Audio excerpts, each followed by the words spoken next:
उत्तर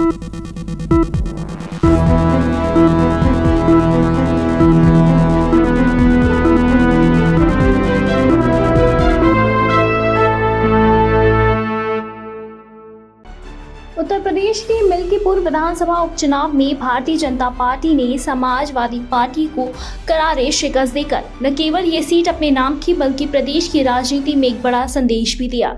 इस जीत ने ये स्पष्ट कर दिया है कि बीजेपी पिछड़े वर्गों में काफी ज्यादा आगे है। बताते चले, इसी के साथ ही उन्होंने अपनी पकड़ को मजबूत कर रखा है। वही बताते चले कि इसी के साथ ही सपा अपने पारंपरिक वोट बैंक को संभालने में विफल हो रही है।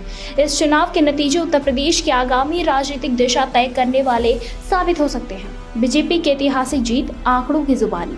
दरअसल बीजेपी के उम्मीदवार चंद्रभानु पासवान ने 61,710 वोटों के बड़े अंतर से समाजवादी पार्टी के उम्मीदवार अजीत प्रसाद को हराया। चुनावी आंकड़ों पर अगर हम नजर डालें तो बीजेपी चंद्रभानु पासवान 1,46,397 वोट है उनके पास, और सपा के जो अजीत प्रसाद है उनके पास है 84,687 वोट।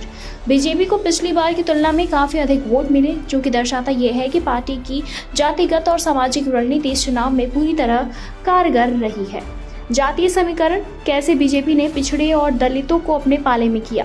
मिल्कीपुर विधानसभा क्षेत्र में जातीय समीकरण कुछ इस प्रकार है। दलित समुदाय 30%, यादव और मुस्लिम समुदाय लगभग बराबर, ब्राह्मण, ठाकुर, बनिया और अन्य अगड़ी जातियां जो हैं वो काफ़ी संख्या में मौजूद है। अति पिछड़ा वर्ग धोबी, कुम्हार, लोधी, लोहार वो निर्णायक भूमिका में है। बीजेपी की रणनीति दलितों, यादवों और अति पिछड़ों को अपने पक्ष में करने में केंद्रित थी। दलित वोटों का बीजेपी के पक्ष में काफ़ी कुछ जाना माना था। बीजेपी ने इस चुनाव में चंद्रभानु पासवान को टिकट देकर दलित समुदाय को साधने की कोशिश की, जो कि पूरी तरह से सफल रही। पासवान, वाल्मीकि और अन्य दलित उपजातियों में बीजेपी को भारी समर्थन मिला। योगी सरकार के दलितों के लिए योजनाएं जैसे कि निःशुल्क राशन योजना, प्रधानमंत्री आवास योजना और उज्ज्वल योजना ने गरीब दलितों को बीजेपी के पक्ष में कर दिया। सपा के दलितों के बीच पकड़ कमजोर हुई, क्योंकि उसे पारंपरिक रूप से दलित विरोधी राजनीति करने वाली पार्टी माना जाता रहा।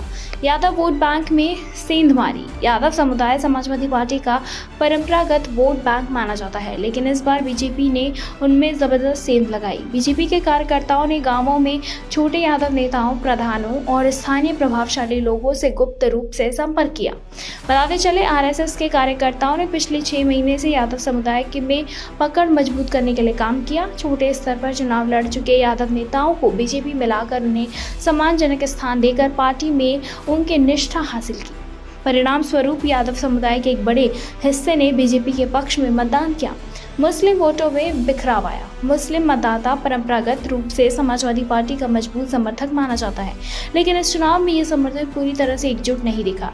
सपा मुस्लिम वोटों को पूरी तरह से एकजुट करने में असफल रही। बीजेपी ने सीधे मुस्लिम वोटों के बजाय उनके अंदर बिखराव कराने की रणनीति अपनाई। कई जगहों पर मुस्लिम मतदाता मतदान के लिए ज्यादा उत्साहित नहीं दिखे, जिससे कि सपा को भारी नुकसान हुआ।